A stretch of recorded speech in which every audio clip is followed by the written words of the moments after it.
So you're stuck at home for the foreseeable future and you're wondering, how the hell do I get my YouTube videos to look like the rest of the YouTube videos from all the professionals out there? I'm going to show you how you go from this setup to this setup in the touch of a button. As a content creator or a photographer or a videographer, you'll eventually reach the point where you're going to need to learn how to use light. And the reason being is light is, like, when it comes to creating content, especially through a camera or a video camera, all you're ever doing is manipulating light. And you will be limited to manipulating light based on your camera's capacities. And a lot of the modern cameras have really good capacity, that's great. But the trick to getting more from it is being able to master the light before it goes into that camera. If you can do that, then you start to be able to produce stuff that's so more cinematic, and also your equipment doesn't limit you. So at the moment I'm recording on a Canon M50. I'm using the kit lens, which is basically shooting at f3.5, but I'm still able to create a cinematic look. And that's not because the camera is doing it, it's because the lighting setup I'm using is creating a look. Now, in terms of the light setup that I'm currently using 3 lights. 2 of them are actively working on me as the subject, and 1 of them is what we call an ambient light. So I'm going to take you through the setup of each of those lights and explain exactly what they're doing. So let me switch some lights off first, and we will just start with 1 light and give you a feel for what this is. So I'm going to turn off my ambient behind me. I'm going to turn off my kicker here. So now we're just being lit by our key light. Now, this key light is a Nanlite Forza 60. I'm the UK marketing manager for Nanlite, so I'm lucky enough that I have access to these pieces of equipment. So this is a light that will basically do video and it will do photo. It's super powerful, it's nano size, so it will carry you everywhere. It's about the same, but it's even smaller than a speed light. So if you're a photographer and you're transitioning to video as well, you're gonna need continuous light. So all of a sudden your speed lights, well, they don't really work with video, so you're gonna need a light that does both. As they say, get yourself a light that does both. So I'm using an Nanlite Forza 60. This key light, so I'm being lit by 1 light only at the moment. I'm using the Forza 60 Octo Box. So this is a quick pop-up Octo Box that allows us to take a relatively small hard light source and turn it into a softer light source.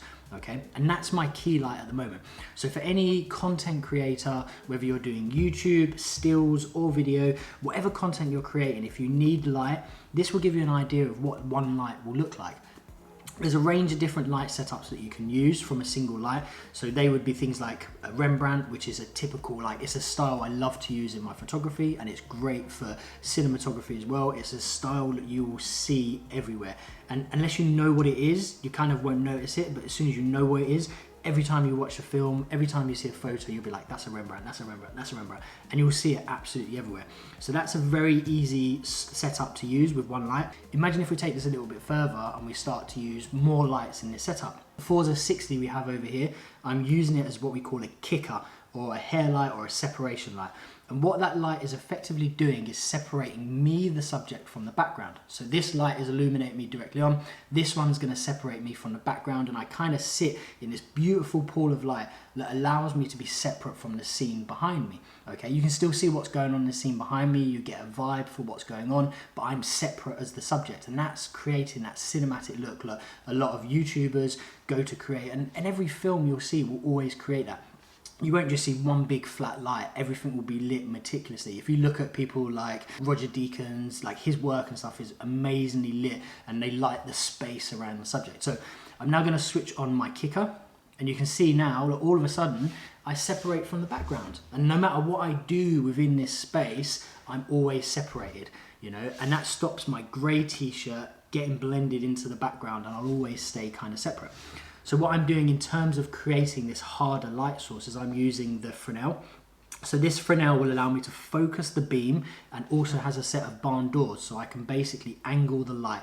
And I've created this sort of strip of light that hits along this one side. If I turn off my key, you'll see this strip of light just affects this shoulder. And the reason being is I just want to separate me, because over on this hand side I've got a white wall, so I know the light coming down from here would bounce off here, kind of filling in this space, and my kicker is separated from here. Now that creates a dramatic look already, and this is 2 lights. So if you were going to use a split or a Rembrandt or a flat, you can use this as a kicker to create exactly the same effect. And all of a sudden you're moving into the territory of a multi-light setup. And you can take that anywhere. So if you're doing stills and you go out to a location and you're using speed lights, that works fantastic. If you are using video and you go out to location, it works as well. It's a very easy go-to light setup. Now, the problem that I tend to find in this setup is, you know, the space behind me lacks in mood. So for me, if I was a cinematographer or I was a gaffer and I want to create a more dramatic look, I want to create an environment that, you know, creates mood and drama. So for instance, if I switch this guy on, the green in the backdrop behind me with the plant here, it kind of creates this like nice clean atmosphere, and that's cinematography. It's anything that uses lights beyond their traditional kind of simple setup to create a dramatic look. Now the light that I'm using behind me is a Pavo Tube 15C, so it's another Nanlite product. As the UK marketing manager for them, I have access to these phenomenal lights and I can create these amazing light setups. You know, they're phenomenal bits of kit for both photo and video, and I've been using them for a long time. I've been using them for a long time before I started working for Nanlite, and eventually that transitioned me to working for them, which is a huge privilege, and I use them in all of my productions. So you can see that I'm using this green light over here. If I wanted to, I can kind of change the mood of the atmosphere. So we'll go for more of a sinister red. I'll drop my key light down a little bit more. So we start to add a little bit mood. I'll pop my kicker up a little bit more. And then all of a sudden you can see the mood in the scene has changed massively. You know, it's a little bit darker and moodier. If for instance, I wanted to brighten it up. So we go for a little warmer color. We'll then throw up this, and all of a sudden, again, the mood has changed. And that's not me using my camera. I've not touched my camera. I'm using my application on my mobile phone, which is routed into this guy here. So this basically is the control console, and this is a transceiver, so it has the ability to relay a message to each of these lights. So this creates a closed network, and you can see that it runs off an MPF battery. This closed network, my mobile phone connects to, and just for the guys there that take more photos. If you don't know who these guys are, get to know. There's a link down below so you can get one of these cases. And that links to the mobile phone. It gives me the ability to control this whole lighting scene from my phone. Rather than me having to go around and individually switch these lights on, I can do it all from my mobile phone. And I can create different scenes and mood without having to leave the shoot. And again, if you're doing indie level production and you want to be able to control the lights out of scene, this is a great way to do it. It's a super great way to do it. And we all have smartphones, whether it's Apple or it's Android, you have the ability to control them from here. So in terms of creating that cinematic YouTube light setup, that's exactly how. And that's exactly how I've done it with free light setups. And it's not saying that you have to have free lights to produce the best looking content, but you can see yourself that if I switch these guys off, all of a sudden the light changes. And like, this is good enough. So as a minimum, one light is absolutely fine. If you want to add more impact and drama, start to use a kicker or a separating light, and then start to look at lighting the spaces behind the subject to create more ambient. If I wanted to take this a little bit further, I'd probably stick a light over in this corner here just to create a bit more separation, but for the time being, that gives you more than enough to digest. I've put links down for all of the products down below, so if you are considering sort of getting any of these to add to your production, there's a link down below to grab hold of these. Really phenomenal bits of products. Even things like, if you're going to have the 60, get a softbox and get a Fresnel, because it will just give you the ability to control that light. So you can see really that the two lights that I'm being lit from at the moment, soft, hard, soft.